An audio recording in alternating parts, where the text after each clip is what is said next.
Hey, everybody.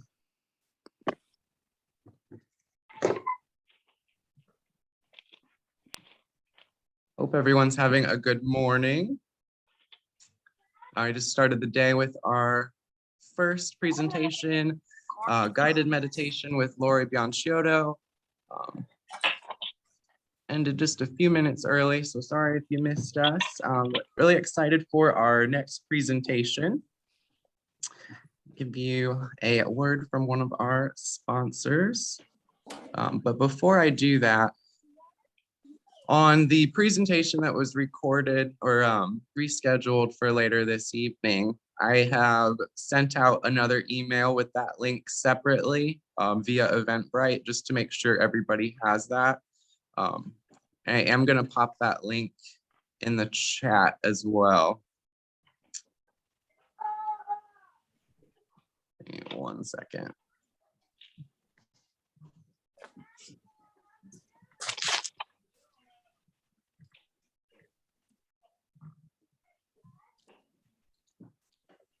Just want to make sure. And that was meant to be yesterday at 5 p.m. and we rescheduled for tonight at 9. So here is the link for the presentation later tonight. And you should have also received it in an email. It's in like a couple of emails. So I think everybody should have it as long as it says 9 p.m. It's the right link. Just admitting a couple more people. A couple mics to mute. Thank you. All right, so before I introduce our next presenter, a word from our sponsor, Monica Bodersky. Indie deck designer, writer, practicing witch, and chartered herbalist. Monica is the creatrix of the Bat's Blood Ink Oracle, Shadowland Lenormand, Shadowland Tarot, House of Shadows Oracle, and more. Monica also hosts the Witchfest North Gathering. Witchfest North is a now thriving annual arts and culture festival that takes place from October 1st to October 31st and is filled with many exciting workshops and talks, as well as rituals and an artisan market. And it runs the whole month of October. They aim to support witches, pagans, indigenous spirituality, heathens, root workers, and all non-majority earth-based spiritual expressions. And you can find out more about that at monicabodersky.com. And now it is my pleasure to introduce to you our next presenter, Misha Nell, who is actually in the next room in the Apothecary. Misha is a certified herbalist, intuitive artist, and teacher living in sunny Sarasota, Florida. An environmental enchantress, Misha believes that the natural world holds the keys to unlocking the human heart. And she deeply enjoys bringing the wonder of nature forward through a variety of eclectic educational and art-based offerings. Misha believes the magic is the medicine and loves to employ different tools to help people grow healthier and happier. Working as an environmental educator, botanist, and herbalist for over 3 decades, Misha has helped thousands of children and adults connect to nature through her diverse and creative programming, interpretive sign design, and volunteer initiatives. She specializes in the weird and wonderful, poisonous and venomous creatures in nature, particularly focusing on those native and endemic creatures to her home state in Florida. Misha is also co-owner of Cypress Pillar Healing Arts, who is hosting the physical space for the event. You can follow them at Cypress Pillar and find out more at cypresspillar.com. So thank you, Misha, for being here. Super happy to have you. Thank you for allowing us to use your beautiful space. And you are presenting on Poisons in Paradise. And I know we're all really excited to hear that. So I'll let you get started. Okay, great. So thank you, Kobe. Thank you. That was a lovely introduction. Thank you. And welcome, everybody. I'm really excited to be here. Before we get started, just like one little note, you may see me moving a little bit, wiggling a little bit. I am a dancer, so it's really hard for me to sit still, but I just had surgery like last night for an emergency well, not last night, the night before, for an emergency appendectomy. So I may not get all the words right. I'm doing pretty good. I'm like well enough to be here, but if you see me drinking a lot of water or clearing my throat, that's all like part of the protocol. It's very hard to sit still and find a position that isn't like a little painful. So if you and also to the presenters, I'm really bummed because I didn't get to see much of yesterday because I was in the hospital. So really looking forward to seeing all those presentations. So we'll get started, and I tend to put a lot of my presentation, so I will put this in the Google Drive, like in the group thing, if folks would like it. So so I'll make sure that you have all this because we're going to go over a good amount. And so let me know if can everybody see the screen share? Is that, you guys got it? Okay, good. Yes. All right. Holler if you can't. Excellent. Okay. So here we go. So before, yeah, and I should also tell you that pretty much all of the photos you're seeing I've taken myself. There's only a couple that I haven't, so it's really lovely. That's a really fantastic way to get to connect with the plants. Is by going out and actually viewing them. So today we're talking about toxins in the tropics, and we're going to take a kind of a whirlwind tour through a lot of our poisonous plants that we have here in Florida. When Kobe kind of reached out and said, "Hey, I'm doing this conference. Would you like to speak at it?" I was really excited. I know that I'm someone that's not very well known, and it's kind of funny because I've been working with poisonous plants since I was a kid, but I'm in my 40s and it wasn't okay. Like in the field I was in, especially, you didn't tell people that you worked with poisons and venoms, especially when you were working with kids. That was not, I don't know, people just didn't want to give you their children if you told them that. So it's really wonderful to be able to share this. And as we go along, if you all have questions, please drop them in the chat. I should be able to see it. I'll kind of pop in there every once in a while and look, and then hopefully we'll have some time at the end. And this is I really love it when I can find poisonous or venomous animals interacting with poisonous plants. So this is our Cuban tree frog, which is a super poisonous, often considered nasty individual here on a castor bean plant leaf. So here we go. Oh, come on. There we go. So just to start, I want to acknowledge the land, the people, and the plants. Here in Florida, we have an indigenous history that a lot of people think kind of started with the Seminole, but we actually had Paleo-Indian people that were here long before the Seminole came. And I really, in my past life working for Manatee County Parks and Natural Resources, one of my jobs was to care for their burial sites.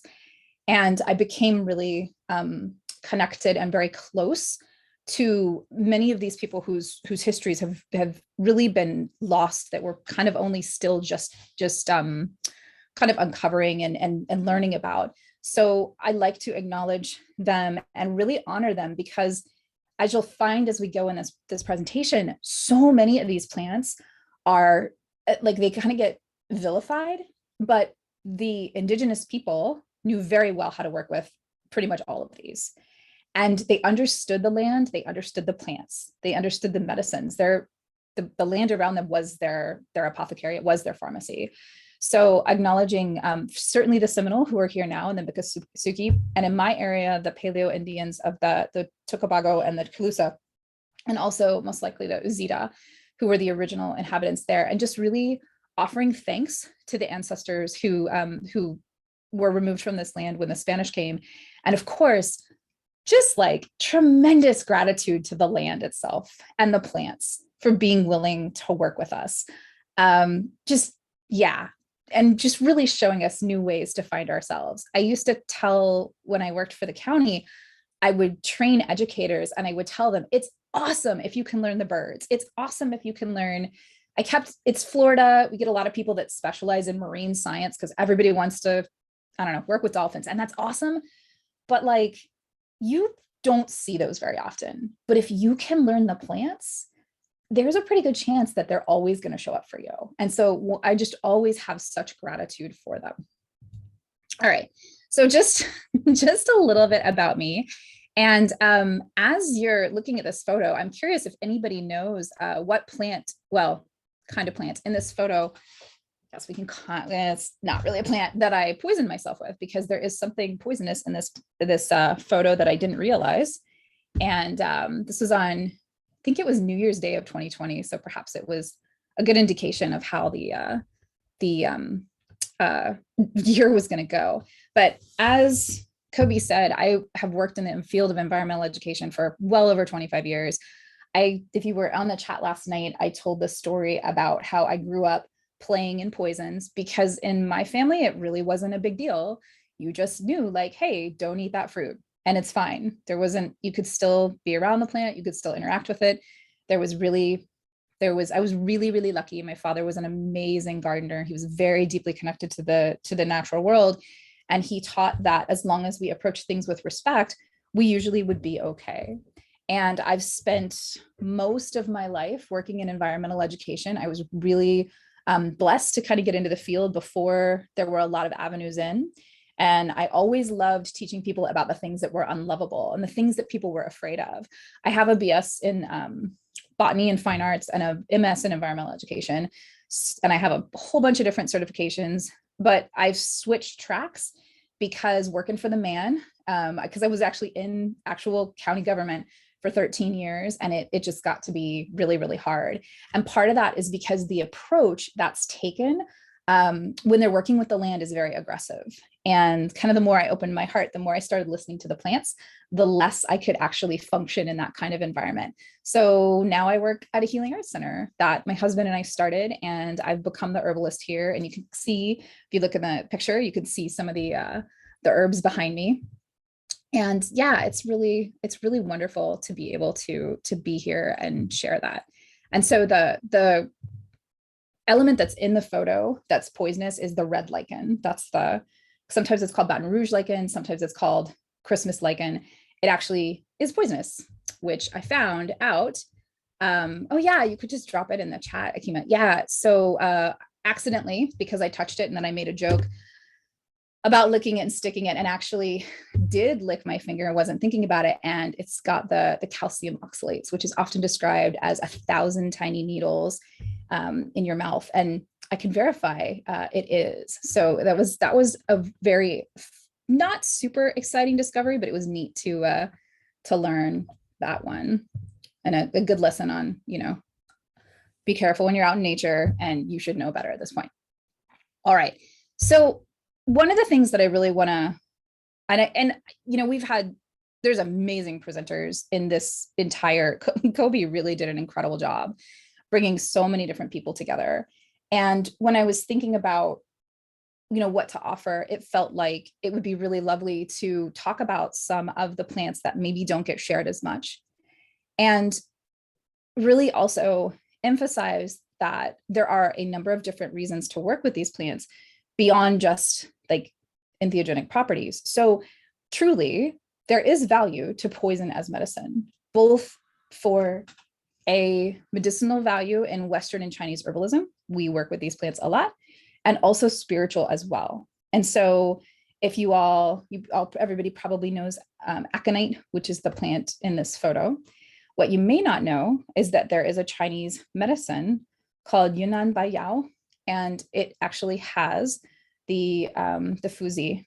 And my Chinese is terrible, so if you know Chinese medicine, I just slaughtered that. But it has that in that little red pill. So if you look in that picture, there is a tiny little pellet. And in that pellet, there is a mix of all different types of herbs. Now, nobody really knows what the mix is. It's considered kind of like a secret family recipe, but we do know some of them. And aconite, the processed aconite, is definitely in there. And it's in there because aconite is incredible medicine for trauma.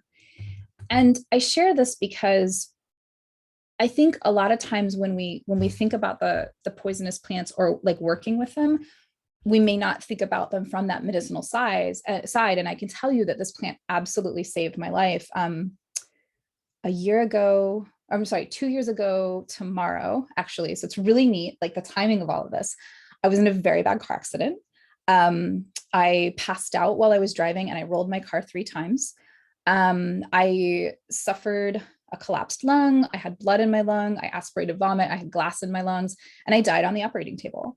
And I came out of it. And when I was in the ICU, when I was recovering, I woke up intubated. It was really, really rough. And I'm sorry, I should have trigger warning this. But I will tell you all, like I came out of it, and it was right when COVID started. So I had nobody. And they wouldn't let anybody come in to see me, but they did let my husband, who is an acupuncturist, drop off a bag of medicine. And we were really lucky. He was working with Dr. Bob Lindy in St. Pete, who is another acupuncturist and an amazing herbalist. And he gave him the Yunnan Bayao. And I took it without even thinking about it. I popped that little red pill out and I took it. And I truly believe that aconite saved my life. I got out of the hospital in 9 days. They told me that I was probably going to die and that I would have to be in there for several weeks, possibly a month. I got out in 9 days.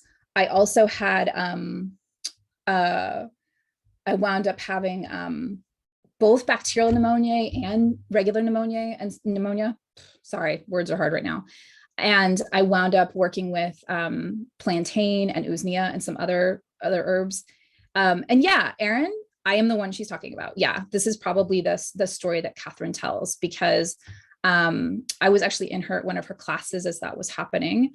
And it was really neat to get to share her that class. So yeah, and the other thing that happened that was really neat that I can tell you all, because I think you'll understand, is not only did it save me like trauma wise, but it saved me emotionally and mentally too, because 9 days in a hospital by yourself is really tough. And I cannot, and especially during COVID, because when it first started, nobody knew how it spread. I was being moved in and out of different rooms because they thought I had COVID. I was being quarantined. Like there was a day where they totally forgot to feed me. It was wild bananas crazy, but I had that protective energy with me and it was amazing. And I really like the plant spirit wasn't just with me like on a physical level. That plant really showed up for me energetically and emotionally and spiritually as well. So it was a really beautiful experience. And I'm really happy to get to share that, because I think it's very important to understand that there are many, many different ways that we can work with these plants. And there's a lot more to that story. You're so welcome. I'm happy to share that with you all. There's a lot more to that story, but aconite doesn't grow in Florida. So maybe some other time I can tell you a little bit more about it. But today we're talking about bioregional poisons. And the whole point of this is to really get to know the deadlies in your neighborhood.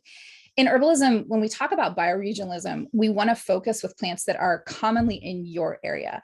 And even with magical properties as well, it's really fantastic to do this, because it unlocks so much potential for you in your work. It empowers you to really use things, or work with things that are right there. Like you can just go out and harvest what you need when you need it. You don't have to, like if you run out, you don't really have to worry about it because it's right there. And it really gives you the opportunity to connect deeply in with nature. I find that, when we look at any of our practice, whether it's ritual, whether you're wanting to make products, whether you're an herbalist, maybe you're working with the plants like from a culinary view, or maybe you're just kind of interested and curious about nature. When you can start focusing on what's around you in the immediate, like maybe like a 2 to 3 block area, and then like go out from there, you will find that these plants are usually easier to grow. They're usually more sustainable, and they're also easier to find in the wild. And so the demand on the system as a whole can be a whole lot less, because we're not having to use a lot of resources to grow the plants or like truck them in to bring in non-regional plants. And it can really help protect limited resources.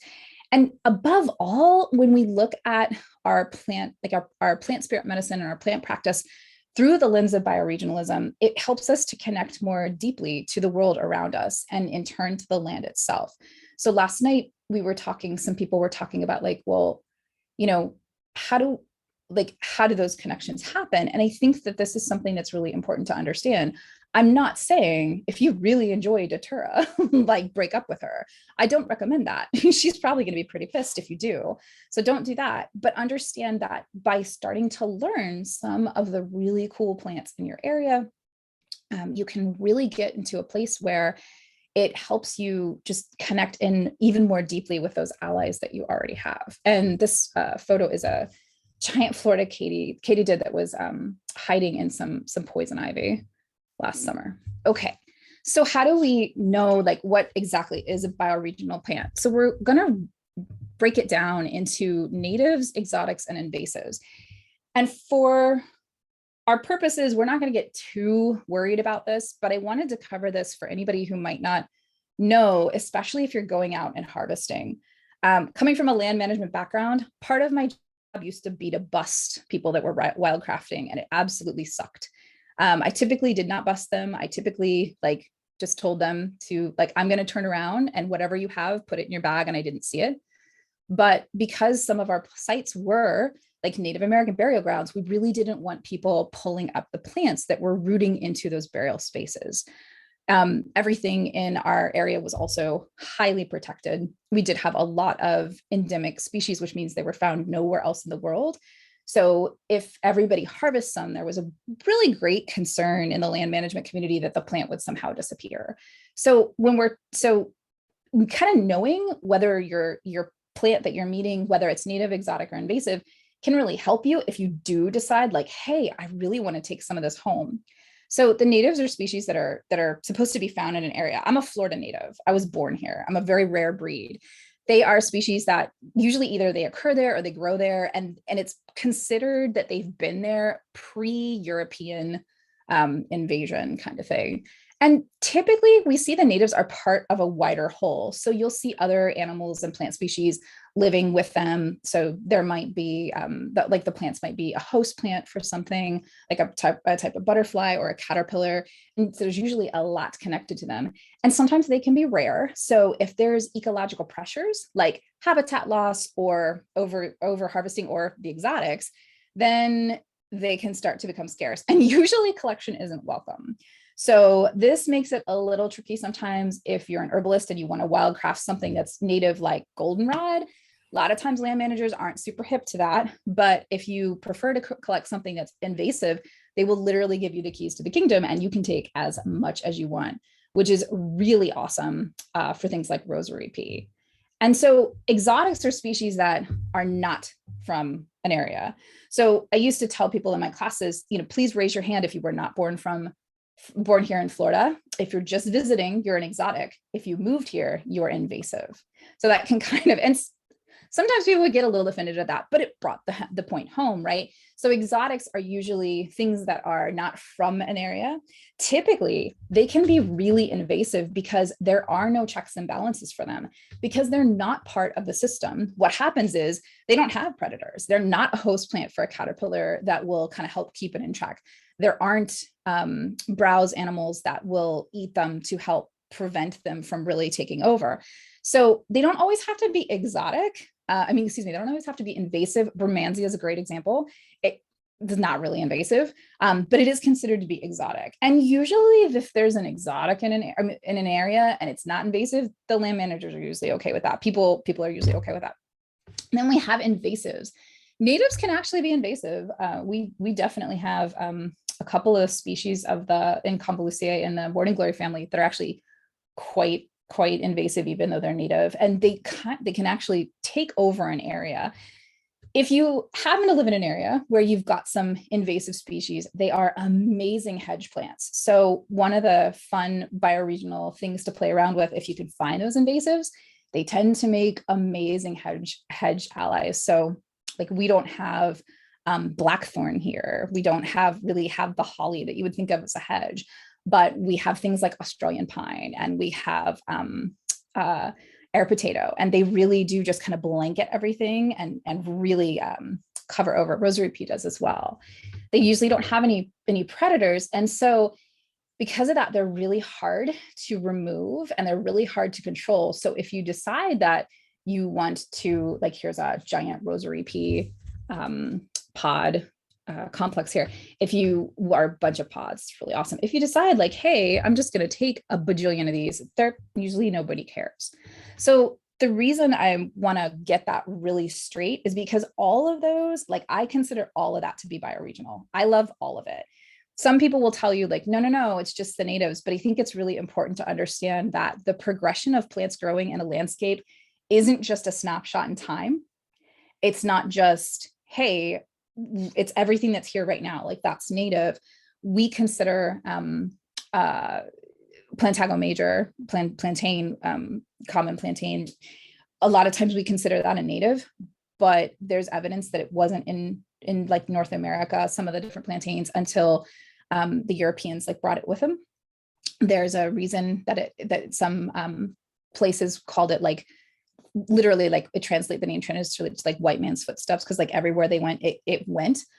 And while it's a wonderful, beautiful, amazing plant, how do we argue that that's native, but something that got here a little bit longer, like a little bit longer in the timeline, or later in the timeline isn't?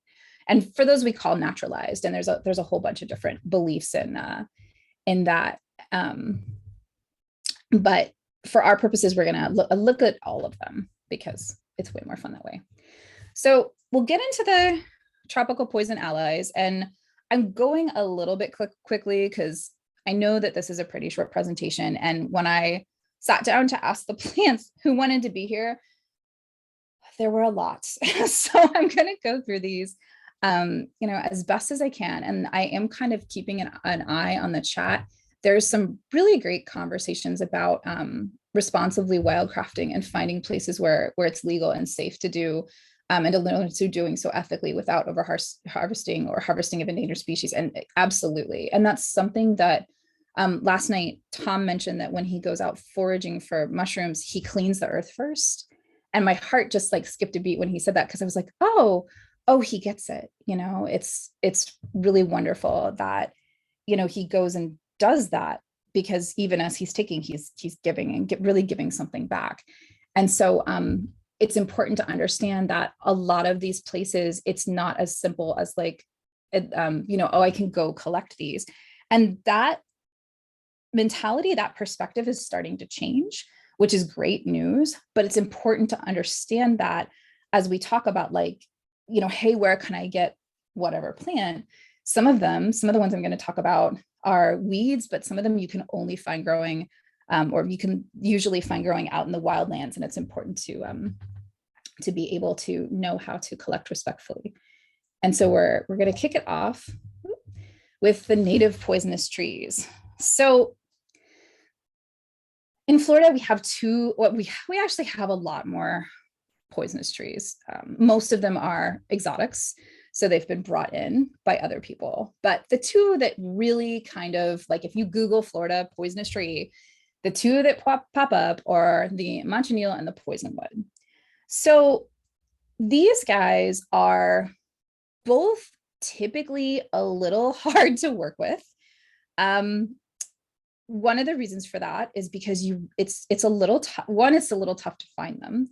And I'll talk a little bit about manchineel with that in a minute. And two, both of these pack a punch. So something to kind of keep in mind if you are wanting to connect with your local bioregional poisons is to understand what the toxicity is. And that's a huge part, especially if you want to go out into the wild. The photos here, these are some of the only ones in the talk that I didn't take of the poisonwood tree, because I really couldn't find a good one that was really, really sappy when I was down in the Everglades last time. But the manchineel tree photos I did take of the tree, not the fruit. That's the Florida hikes as well. So poisonwood and manchineel are both really pretty famous down here. I would say you're probably not going to find them unless you come like south down to Miami area. So we're talking southern end of the state. Maybe Fort Myers, Fort Lauderdale for the poisonwood, but Florida Keys, Miami area, Everglades is where we typically find them. They love the same type of habitat. Both of these trees are the guardians of the tropical hardwood hammock. They are the trees that keep people out. Their energy is very much one of boundary and protection, but also Manchineel in particular doesn't want to have anything to do with you unless you're going to be willing to do the work. And so from a scientific side, we're looking at two different plant families here. And I know that I was really excited to teach this because I think probably if we think about poisonous plants, we can all name 5, right? And that those 5 are probably going to be datura, henbane, mandrake, maybe aconite, and then amanita, right? 5. So 4 plants and a mushroom. I really wanted to introduce you all to some of the different families because the Euphorbiaceae family, pretty much most of it is toxic.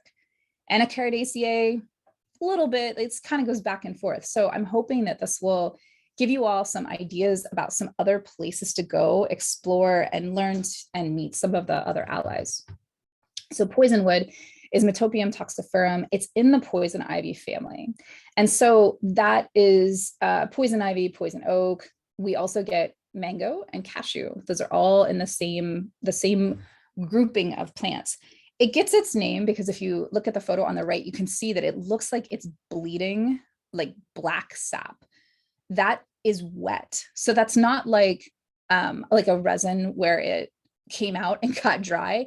It just stays like really, really wet. And if you have ever gotten poison ivy, the urushiol oil, which is the chemical in poison ivy that causes the dermatitis, it's like it's much, much, much more stronger in poisonwood. And one of the reasons why poisonwood is very famous is because if you're out hiking in that hardwood hammock and you don't know what it looks like, and a rainstorm comes on and you decide to take shelter under either one of these trees, it can be very problematic because you can imagine the urushiol oil is in the for lack of a better word to call it, the sap, and also on the leaves of the poisonwood tree, just like lady ivy is what I call her, poison ivy. So if you brush up against it, it can cause some pretty massive contact dermatitis. The manchineel tree. So one of the things I wanted to do was just to give you like little tidbits and little bits of information, because both of these trees, while they do have medicinal uses, it's very, very, very uncommon to see it ever even talked about. And I think one of the things that kind of ties in nicely to some of the things we were talking about last night is understanding that not everything has to be entheogenic in order to have value and in order to be able to be connected with. So the poisonwood, you certainly would not want to ingest that because it would cause some massive issues. However, the spirit of poisonwood is really incredible. And interestingly enough, if you've ever worked with poison ivy, poisonwood is similar, but I find it to be, funnily enough, a little more gentle. So especially if you want to work with a tree that's poisonous, this is a really lovely one to start with and journey with and meet. Manchineel, the Hippomene manchinella, some of the names for this translate to little apples of death. So you can see the little green fruit on the bottom of the presentation here. And it gets that name because people would find this beautiful tree with all covered in these apples. They're about the size of the palm of your hand or a little bit smaller. And people would eat them because, like, why not, right? I mean, it's a fruit. And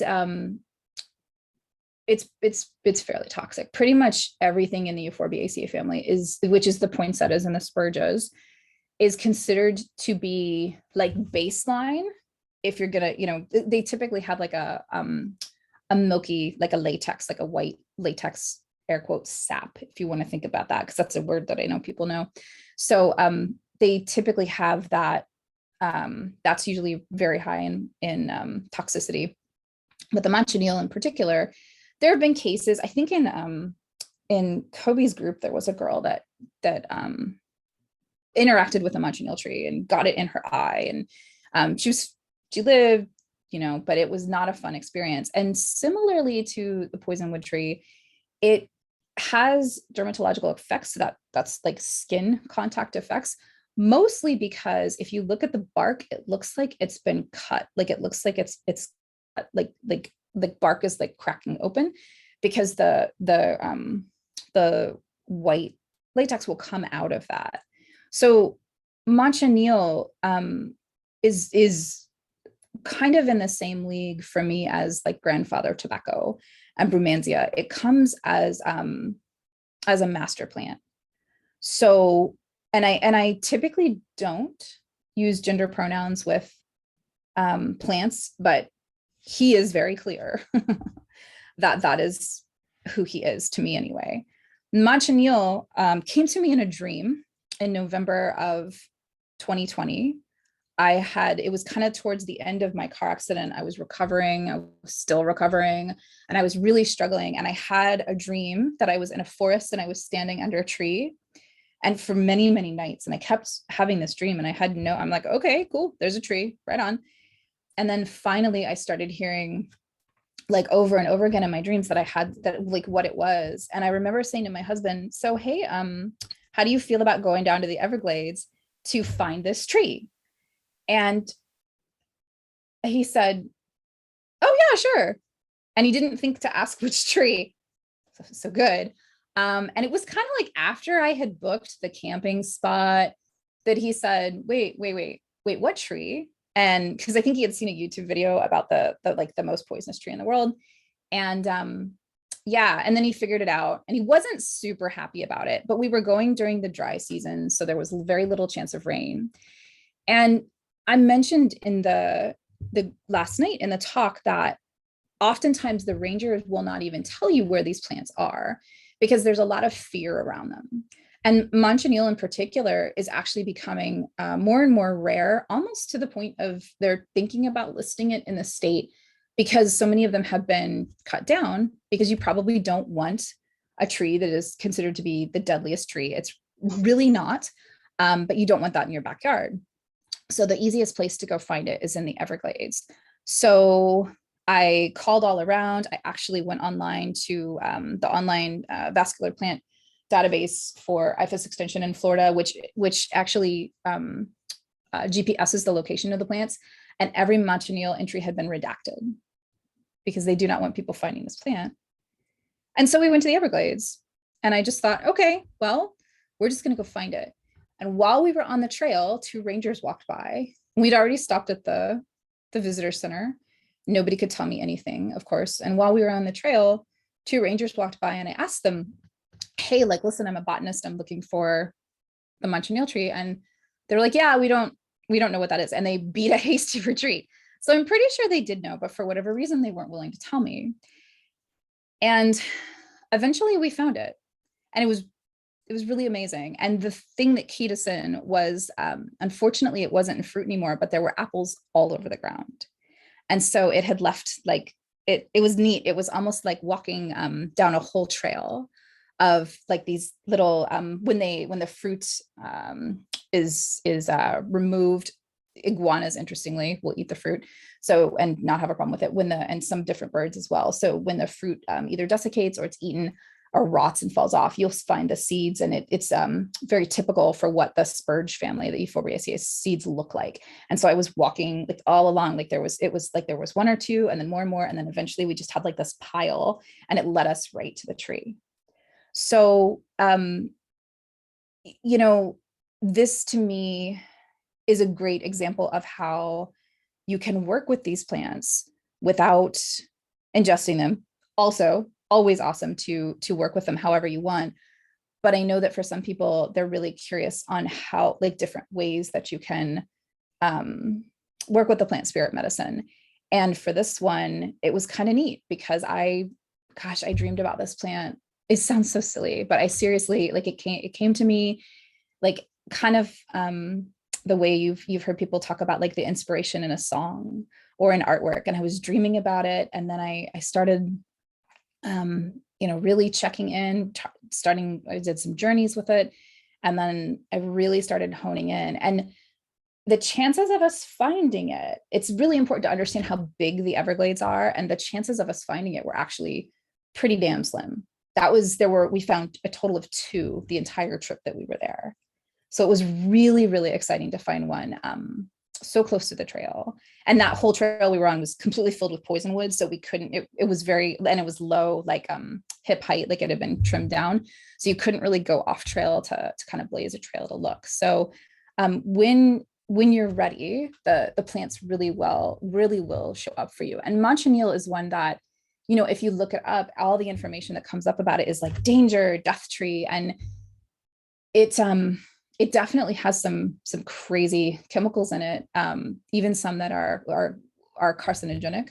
However, in homeopathy, it's been used for that same purpose. So you'll find a lot of these plants get touted for their negative qualities, but if we look at the traditional medicinal record, they're actually able to be used for that as well. And so I highly encourage those of you who have some experience, either with grandmother Bermansia or Datura, who you're kind of used to, like this sort of the very intense energies, check out Manchineel. He really does come forward. And while I was there, I made a flower essence with him, which was really quite lovely. And that's one of the ways that I work with the poison plants, is to bring these medicines forward so that people can still work with them without having to ingest. So moving on to some other native poisons, probably a lot of you all recognize some of these. And please, if you have questions, thanks, Nick, please, it is an amazing essence. I actually use it for people with PTSD. Manchineel is he comes for the wounded warriors. So for people who have like really, really served and really like put themselves out there for the people, for the warrior. So that is like who he, and for those that serve like the community who are wounded. You have 2 Manchineels growing in your yard. Oh, that's amazing. Sorry, I'm in the chat. I tried so hard to bring some seeds home, and my husband was like, no, don't do it. Okay. Oh, 2 of the plants on the list. Oh, awesome. Great. Okay. So Manchineel, poisonwood are probably not things that you want to have growing in your yard, but these guys, totally, actually the tassel flower photo I snapped in my yard. So these guys can absolutely be found in your yard. Both tassel flower and pokeweed are considered weeds here in Florida. In fact, at my old job, they regularly herbicided the pokeweed to try to get rid of it, even though it was a native. So we've got tassel flower, Carolina jessamine, and pokeweed. So I'm just going to check time. Okay, we're doing okay on time. So when we start talking about some of the other native poisons, these are a little bit more accessible. These guys are a little bit easier to find. I think you don't have to drive down to the Everglades. Poke grows all over the place. Tassel flower is actually becoming more and more widespread. Carolina jessamine can grow anywhere from the northern United States down into Texas, and with the jessamine in particular, tassel flower actually can be found, the genus can be found throughout Africa, South America, out into the Caribbean and to the Pacific Islands. And there's a gelsemium that can be found throughout China and Asia, although it does look a little bit different. So I'm hoping that even if these aren't regional to your area, that you'll be able to maybe connect into something from the family. So tassel flower, and each of these are from different families too. So tassel flower is from Asteraceae. I put it on here because this is our Florida tassel flower, which is the common name for it. Although people are starting to argue about whether or not it's actually native. The Carolina jessamine, this particular species, is only found in North America, which is pretty cool. And then pokeweed's kind of found all over. Each of these are, so here's 3 new families. We have Asteraceae, Gelsomacea, and Phytolacea. Each one of these is considered poisonous. We would, if you looked it up, like if you Googled it right now, and you looked in, like on the scientific side of it, usually, or I guess you could say the conservation management side of it, these pretty much all get dismissed as weeds, although people do tend to like Carolina jessamine. but they are not considered to have value if they don't definitely support something. And tassel flowers, I mean, they're okay for pollinators. Carolina jessamine, a lot of times land managers don't like them because the flower can be toxic to bees and other critters if they get too much of it. And the pokeweed, I don't know why, but it's a very fascinating thing that a lot of land managers who are really working hard to protect and conserve and restore those wild spaces, it's according to like their plan and their like idea of what it should look like. It's a really fascinating mindset. So tassel flower is considered poisonous because it has paralyzing alkaloids in it. And if you're not sure what those are, if you they're a chemical that will make it really simple, they can cause liver damage. And interestingly enough, though, everywhere else in the world, this plant is known as an edible green. But here in America, we're just, nope, it's poisonous, don't do it. Tassel flower is so fun. It grows, it explodes in my yard. Anytime I see it, it's just like waving at me. It acts like it just wants to have you, every time I see it, it's just wants you to have a nice day. It's the best. I mean, it's just such happy, cheery medicine. Thanks, Kobe, for spelling that out. It's just such happy, cheery medicine. But again, it often gets dismissed as a weed. Here in Florida, if you see that, people are like, oh no, it's a weed. And it's like, but no, we actually have two types. We have this one, and then we also have the lilac tassel flower. They're amazing for pollinators, even though they don't often get listed that. They actually are quite great for it. And they are always wanting to connect with humans. So that's another thing too. Like as you're starting to learn these plants, if you see one that keeps showing up, don't necessarily like grab it and stick it in your mouth, but sit with it and start to make friends with it and see what messages it might have for you. I see a lot of people in the chat are talking about poke salat. There's actually a song called Pokeweed Sally. I think did I say that right? Not pokeweed. Oh, I can't remember it. Sorry, brain's a little rattled still. But pokeweed is incredible medicine, and it is eaten. My relatives from Alabama used to eat it all the time. My grandma ate it all the time. But here again, it's important to understand that like so often these plants just get dismissed as, no, that's poisonous, don't mess with it. With the poke salat, you just had to get the right part, and then you had to prepare it properly. A really good example of that is pufferfish. If you have a chef that knows what they're doing, they get the fish, they get the part of the fish that's toxic out, and then you can eat it. So poke is such incredible medicine. And so it's important to not just dismiss, and I think probably most of you all are at this conference because you don't. But in terms of working with it, poke is like, when I sit with poke, I feel like I'm at my grandmother's house. So it's not the same, what I would call grandmother energy that I get from Brumansia, but it feels like coming home. Poke to me very much feels like a very kind, supportive plant. So if you're wanting to work with any of these tropical allies, poke is a great place to start. Tassel flower is too, though. And I really want to go back to, I mentioned the paralyzing alkaloids. If you've heard of like comfrey, there's a little bit of a contention over whether or not it should be taken internally. It's because of that, because there's been shown that if you eat like pounds of it, it could cause some liver damage. So because it is hepatoprotective, but if you think of it as like too much of a good thing kind of thing. So a lot of times these days, if the plant has any PAs in it at all, it's automatically dismissed as pretty much being useless. So both of these, the tassel flower and the pokeweed, are eaten. Pokeweed was my favorite plant to find when I would do tours.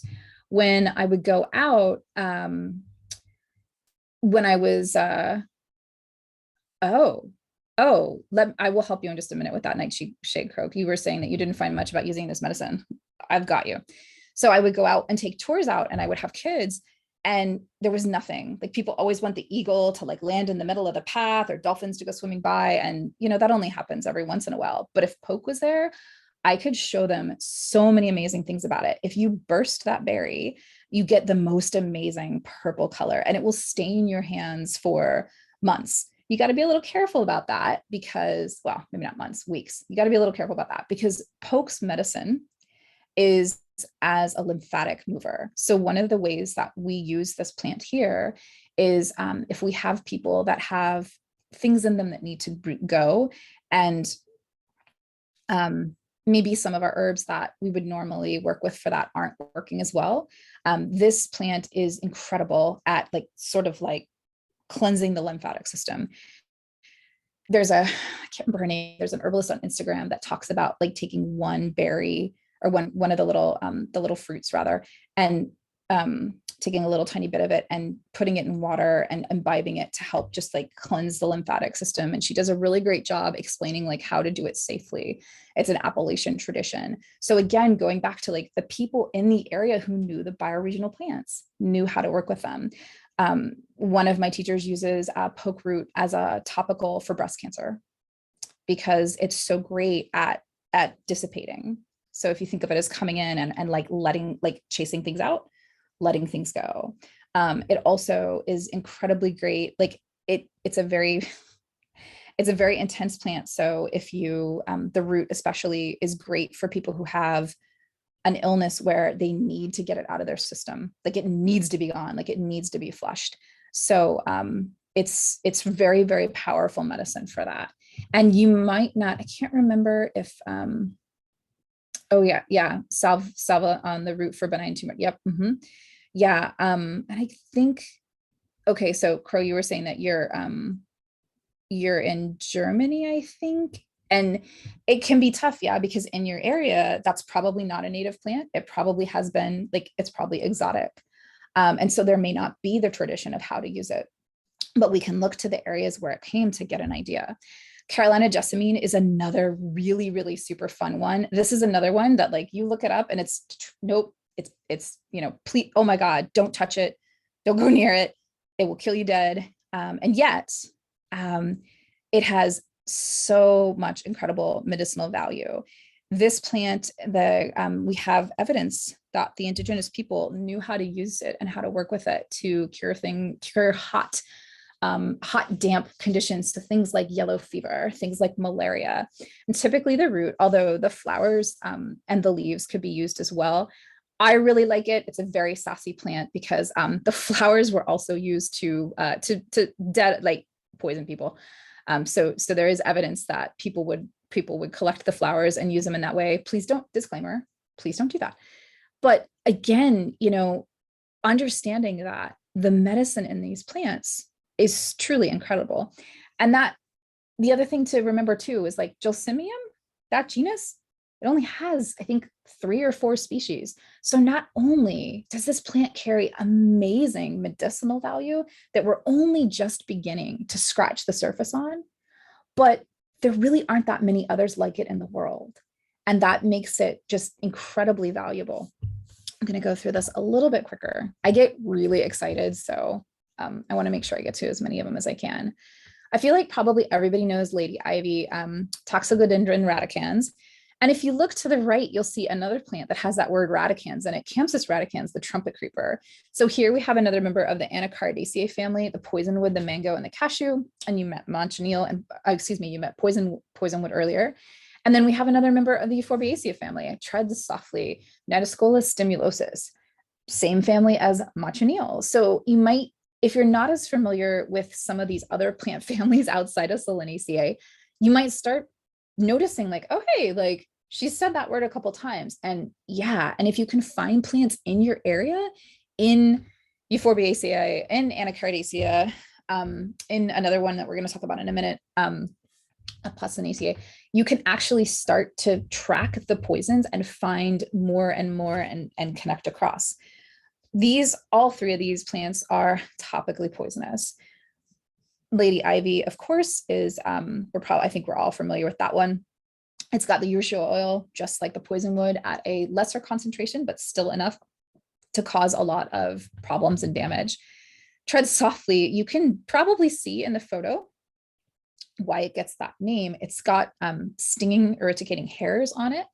And one of the other names for it is finger rot. So if you happen to get, it's in the spurge family, and if you happen to get the little hairs in your finger, they burn. It's really, really not pleasant.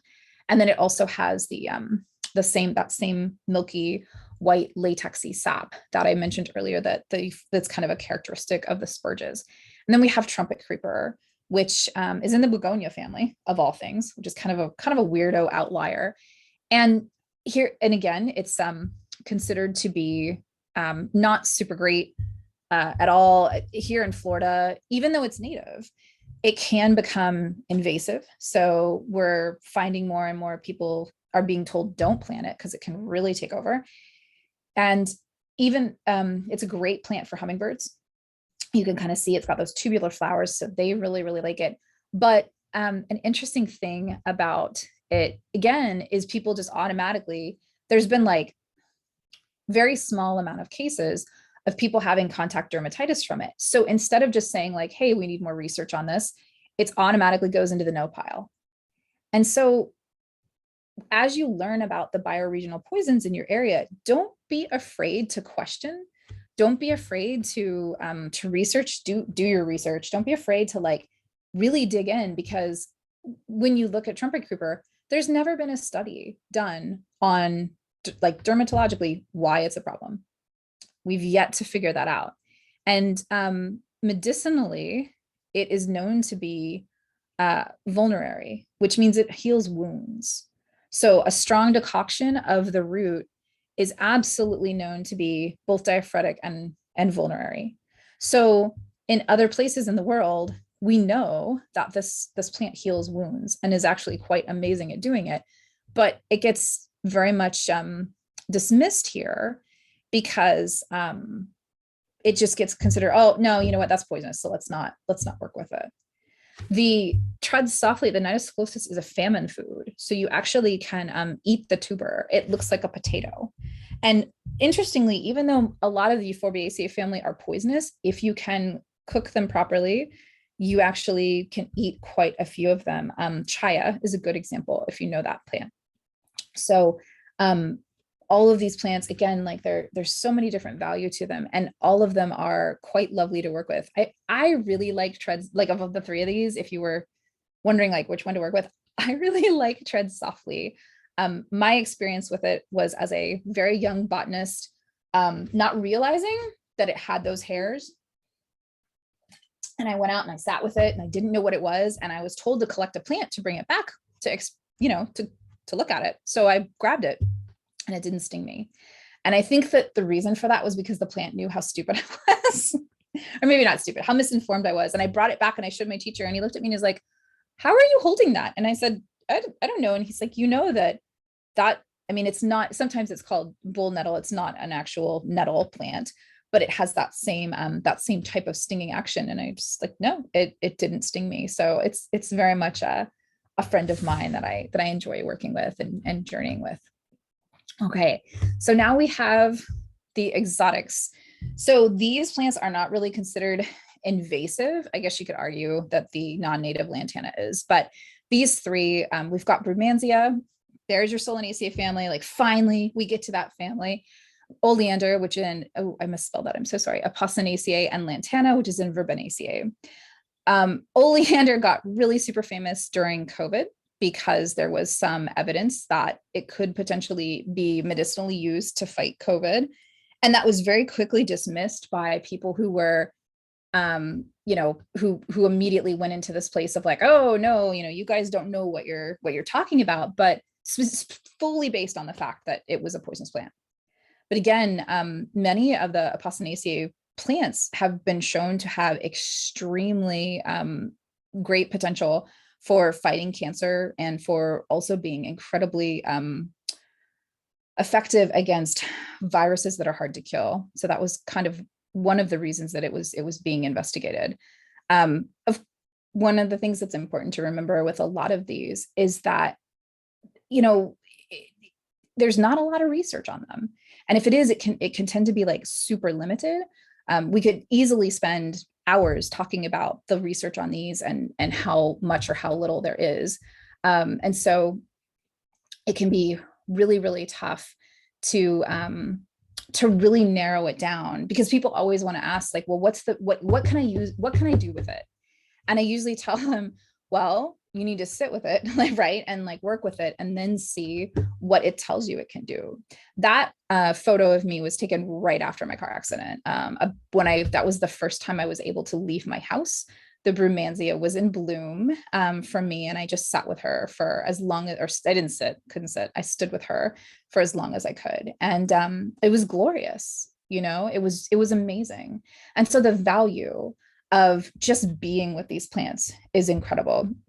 I mentioned last night that Brumansia is one of the ones that we always hear, oh my God, I can't put a photo on Facebook of Brumansia without somebody being like, I knew a kid that died from smoking it. And as sad and as awful as that is, there are many, many, many, many, many, many, many other people that are able to work with that plant and imbibe it and be okay. So very much coming at her from a place of deep respect, the grandmother. Oleander also gets a bad rap. There was a woman in Australia who very slowly managed to poison her husband with oleander tea. So a lot of these plants, we don't celebrate their value, and yet oleander is absolutely being explored now for its anti-cancer properties. Lantana as well. Lantana often gets eaten here in Florida by little kids because it gets these really cool berries that are green that turn black, and it can cause severe sun sensitivity and some other interesting issues. But it's another one that has some incredible anti-cancer properties. So all of these, I'm not saying go out and find them and munch on them and see what happens. That's not what I'm saying. But I am encouraging you all to, find the voices of these plants, see what they're saying, because every single one of them is here for a reason. Every single one of them popped up as I was making this presentation and said, hey, like, please include me. Sorry, guys, I'm having to go through a little quick. Okay, so now we get into the invasives. These plants are also exotic, but because they are super duper duper invasive, if you go out and find them and remove them, you typically are doing the land, so Mama Gaia, you're typically doing her a little bit of a favor. So we have rosary pea, Abrus fructorius, tropical soda apple. Here's another Solanaceae for you, and castor bean, Ricinus communis, another Euphorbiaceae. So the rosary pea and the castor bean actually have some similar toxicity, which is pretty cool. And the Fabiaceae family, we could have done an entire presentation on that family, because there are many, many poisons in that particular, it's a big family, but there's a lot of poisons in it. Rosary pea, I can show you if I get a chance to turn my video back on, but like I'm wearing it right now because in South America, it's considered to be extremely protective. I don't even know how many hours in my career as an environmental educator, just like urging volunteers on to collect this plant. Oh my God, we probably removed like hundreds of pounds of this plant because it is invasive. And one pod has, 50 or 20 or however many of the little seeds, and each one of them can create quite a tenacious little plant, and quite a nasty one. But it is protective. It's incredibly difficult to remove. You've got you can't just pull it out, and it grows as a vine. It covers everything. So it's a great, incredible hedge plant. It kind of wraps everything and holds everything, and really it's like the energy out of like, no, like you shall not pass. Medicinally, it's used a lot in Ayurvedic medicine. And it's really fascinating to kind of look at how they approach it versus, again, here in the West, where I mentioned last night, we actually would do lesson plans where we taught the kids to make like wanted posters of these plants because they're so bad. So they really get demonized. And one of the work that you can do if you're willing to do it is to go and meet these plants, whether that's through a photo or in person, and really sit with them and just like give them an opportunity to speak, give them an opportunity to be seen, give them an opportunity to be held in value. The last walk I went on with a botanist here locally, she pointed to this and said, "This is such a trash plant." And my heart broke because I'm like, I get it. It's an invasive exotic, and that sucks for the natives, but it's not trash. And really we had to have a very gentle but curt conversation about that, about her language, because she had 50 other people with her that were going to walk away thinking that was a trash plant. So we have tropical soda apple. This one is great because it has alkaloid in it that is used for synthesizing steroids, of all things. It's got psilocybin. I probably just totally messed that up, but it's around the seeds, and it's been used to help produce steroid hormones. In India, it's grown specifically for that. Here in the state of Florida, it's considered the bane of many a land manager, but I love it. And my favorite thing about it is every time I find it, it's filled with spiders. So again, we have the venomous creatures living amongst the poison. And then finally, we get to castor bean, our last Euphorbiaceae, which has long been known to be medicinal. I think it's probably because I was going to teach this class. I wasn't going to put castor in here. And then last night I had a dream, because this is how my life works. As I was trying to recover from this car accident, and I saw my guides were laying castor leaves on my belly. And I was kind of went, oh, come on, really? Like, I really don't want to have to go harvest right now. I can't, I can barely move. And I woke up and I Googled it, and damn it, castor is completely and totally, the castor oil packs not only can help with like abdominal stuff, but while they were driving robots in my body, they actually found ovarian cysts and a uterine fibroid. Castor oil packs can actually help decrease the size and help break them up. So thank you, Spirit, for showing me that. But how incredible, right? Because when I think of, for many years, when I thought of the castor, I always thought of ricin and the whole deal with the guy with the umbrella. Pretty incredible. So that was a lot, and it was fast. I promise you, I will give you guys this presentation. And here's one that snuck in. I don't know if you all recognize this plant or not. This is Alamanda, but it's in Apothecary with oleander. It's actually our beautiful purple Alamanda. This is like, I snuck this picture from my neighbor's yard. It's just one of my favorite plants ever. So how do you do the bioregional thing? So first of all, okay, listen, I'm in Kobe's group. I help moderate. I feel like my job is basically just plant identification. I love to identify your plants, but if you don't tell me where you're at, it's very difficult. So you got to know your location. You need to know your local habitats. What are the geological and geographical features? And weather patterns can be helpful too. When I look at a plant, if I'm like, hey, what the heck is that? First of all, the habit. So what shape is it? And like, how is it growing? Plants are usually categorized as an herb, which is small, a shrub, which is a little bit bigger, or a tree. It's not that hard. So we want to talk about like, what does it grow, and how it's growing too. So is it a vine? Is it climbing? Carolina jessamine, one of its characteristics is it's a vine. So if you see something that looks like that and it has a yellow flower and you're not sure, well, if it's not climbing, then it's probably not, or has like a vine type thing. The flower, if something is in flower, you are almost 100% way more likely to be able to identify it. Case in point, this Alamanda, the usual Alamanda is yellow. It is frequently considered or confused with Carolina jessamine. I know, because Carolina jessamine is the state flower of, I think, South Carolina. And on one of the South Carolina, it's like the University of South Carolina's website, they actually have a picture of Alamanda instead of Carolina jessamine. Oh, I think I accidentally drew on that. Sorry, guys. So for this guy, the flower, so what's the shape? What's the size? What's the color and the number? And then the leaf. So we look at the shape and the arrangement. If you look at the leaf here, you'll notice that the leaves are kind of, there's four, and they're almost in like they're around the, they have an attachment that's kind of going all the way around the stem. If this were Carolina jessamine, it would have two, and they're opposite. So they're so we've got opposite. Are they opposite? Are they alternating? Fruit, cone, or seeds, where it's growing, and if there's bark. And just like people, please understand, each one of these has its own personality. So it may not get along with you, and that's totally okay. Like, it's totally okay. So be patient, be willing to meet different allies, and be open to who shows up. Okay, so I'm just going to go through these really quickly because I know we're almost at time. So just here are some really accessible ways to work with the allies. a lot of you probably do these already, but I threw them on here because I thought maybe there's one you haven't thought of. A really great one to actually give back, especially if you're taking, is volunteering in local lands. But also, you can always work with your allies. Just with like virtual research is super duper huge. You do not have to grow them. I am horrible at growing plants. Like, you don't even know. Kobe can probably vouch. There are some sad, sick plants in my space here because we had a water issue, but I try, but I can find pretty much anything outdoors. So go with where your skills are.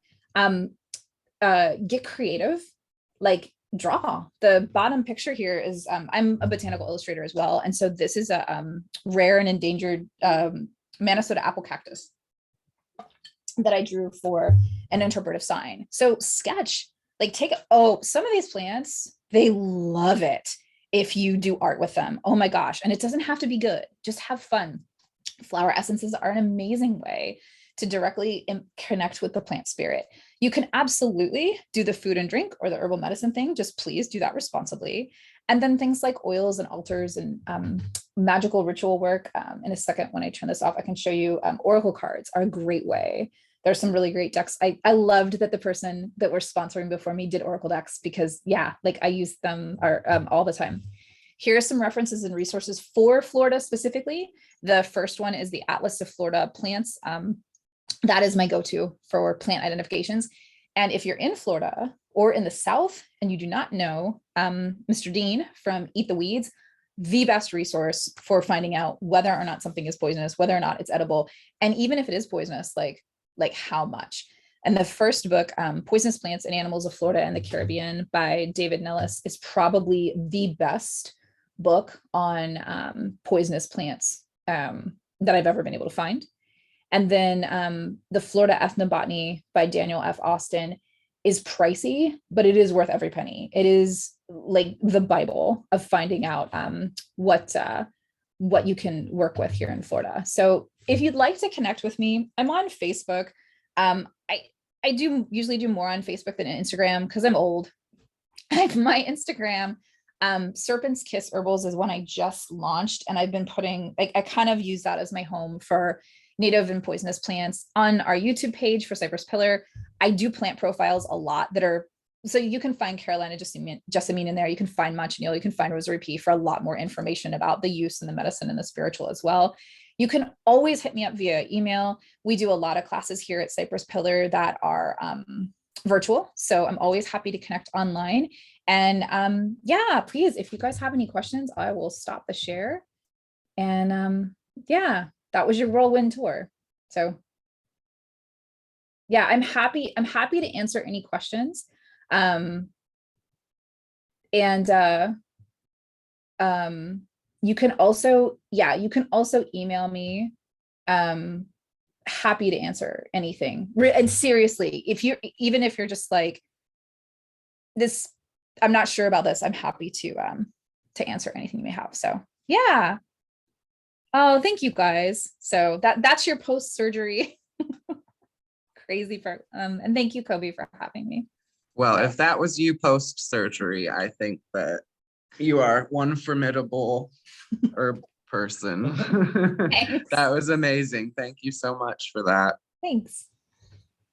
Yeah. And if you, like I said, if you guys have questions, please let me know. I know it's a lot. So, oh, you all are so welcome. So yeah.